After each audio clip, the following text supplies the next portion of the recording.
په سعودي عرب کې به تاسو خپل ایگزیټ ری انټری د خپل بانک اکاونټ نه څنګه سیوا کوئ. وطنوالو یو څو پوینټس د تویما چې دا تاسو په هغه صورت کې سیوا کولای شئ نو دا خبرې د ځان سره یاد وساتئ.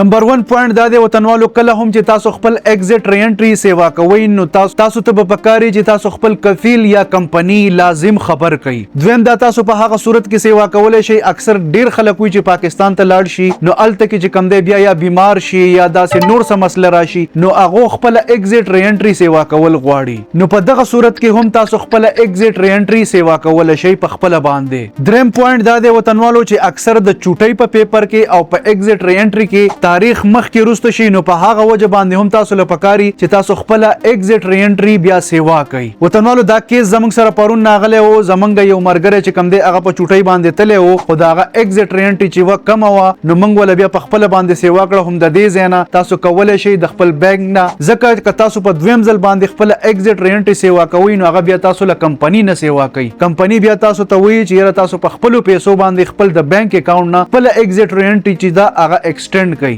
نو راځي وطنوالو چې دا مکمل طریقه د موبایل په سکرین باندې زده کو چې دا به موږ څنګه سیوا کوو. که ان کیس تاسو ته چیرته دا مسله راشي نو دا ویډیو د ځان سره سیو کړئ نو دا بیا تاسو په کار باندې راځي چې دا مکمل طریقه د موبایل په سکرین باندې زده کو. که ویډیو مخه شي ویډیو سره لایک شیر کړئ. د نه علاوه وطنوالو موږ په یوټیوب باندې کار شروع کړی دی هغه سره لازم سبسکرایب کړئ. که څوک ما سره رابطه کول غواړي زما انستګرام ته راشئ زه به در سره په خپل باندې کانټیکټ کوم. راځئ چې دا مکمل طریقه د موبایل په سکرین باندې زده کړو. د لپاره به تاسو خپل ګوګل کولاو کړئ او په ګوګل په سرچ کې به تاسو ولیکئ فایل پی سی آر. دا څنګه چې ما تاسو ته په سکرین باندې شو کړی دی هم دغه سیم ټو سیم سپیلینګ به تاسو ولیکئ او بیا به په دې اولنی ویب سایټ باندې تاسو کلیک واخلئ. چې ویب سایټ تاسو کولاو کو دیزی نه تاسو الراجی اپ هم ډاونلوډ کولای شئ. دا وګورئ دیزی کې به صرف تاسو ولیکئ الراج او په دغه سرچ باندې به کلیک کړئ نو دا تاسو ته الراجی راغی. په دې الراجی په دې نوم باندې بیا کلیک کړئ لاندې به سکرول کړئ. ټیک شکه د چا سره الراجی نه نو تاسو د دیزی نه بالکل په اسانه باندې ډاونلوډ کولای شئ. په دې ډاونلوډ اپ په کلیک کړئ او دینه به تاسو